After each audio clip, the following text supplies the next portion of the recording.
good morning, and welcome to the Daily Sovereignty Report for today, Thursday, July 9th, 2026. My name is Aaron Thomas. My hereditary name is Hauhitan, and welcome. Our top story this morning takes us out to Kansas, where a major jurisdictional battle is brewing over tribal borders. The Prairie Band Potawatomi Nation has filed a lawsuit against the Kansas Lottery. The tribe is demanding an immediate halt to unauthorized state lottery sales at 24 locations inside its 900 square mile reservation. Relying heavily on the Supreme Court's historic McGirt precedent, the tribe argues these sales directly violate the Indian Gaming Regulatory Act. Now, why does this matter? For tribes, it stops state government from siphoning away critical gaming revenue used to fund local schools and healthcare. For sovereignty, it draws a hard line in the sand, reaffirming that tribal treaty boundaries remain legally intact and that tribes hold exclusive regulatory power within their own borders.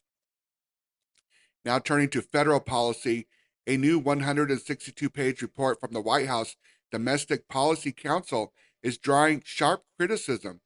The report targets the Smithsonian's National Museum of the American Indian, specifically its Nation to Nation exhibit.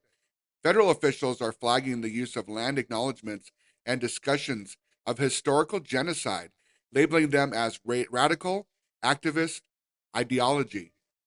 This matters because it directly threatens educational sovereignty, which is the fundamental right of indigenous peoples to tell their own histories and define their political relationships without federal censorship.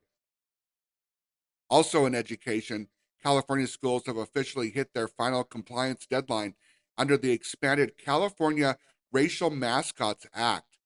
The law blacklists culturally insensitive terms and imagery.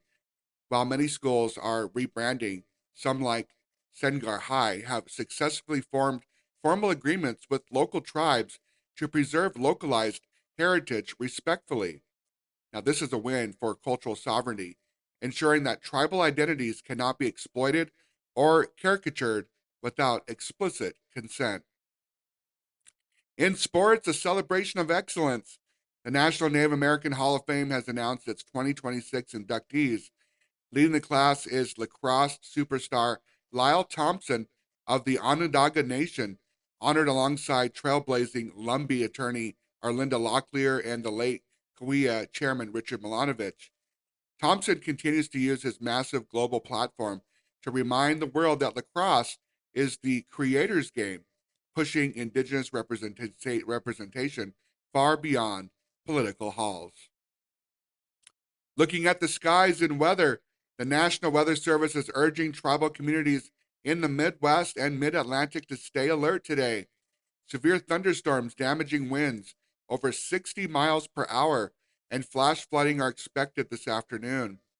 With many rural tribal communities facing vulnerable power grids and unpaved roads, local emergency management teams are spinning into action, demonstrating the vital role of tribal infrastructure in protecting citizens independently.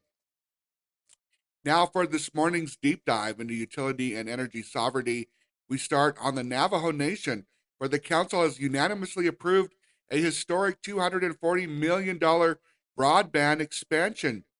The plan will immediately deploy Starlink satellites to 58 unserved chapters alongside a long-term fiber optic buildup.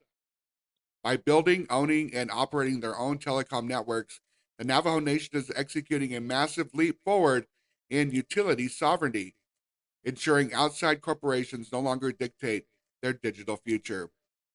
Meanwhile, federal funding is flowing to tribal waters. The EPA has announced over $227 million earmarked for tribal water and wastewater infrastructure. This funding gives tribal engineers direct control to modernize aging systems and eliminate contaminants like PFAS, ensuring that the literal lifeblood of tribal communities. Finally, the Department of Interior is calling for nominations for the Secretary's Tribal Advisory Committee. The administration's updated priorities focus heavily on streamlining trust assets and accelerating tribal energy development. This ensures elected tribal leaders have a direct seat at the table to shape federal policies that support, rather than restrict, tribal solar, wind, and conventional energy independence. Whether tuning in online for upcoming events like the NCAI Tech Sovereignty webinar on July 22nd, or preparing for major in person summits like the Utah Tribal Leaders Summit at the end of the month, the message across Indian country remains clear: self determination is built on infrastructure. All right, that wraps up today's briefing. I'm your host, Aaron Thomas Hauheaton, son at Snat. Thank you so much for joining me on this morning's Daily Sovereignty Report. We'll see you back again tomorrow morning for another great edition of the Daily Sovereignty Report.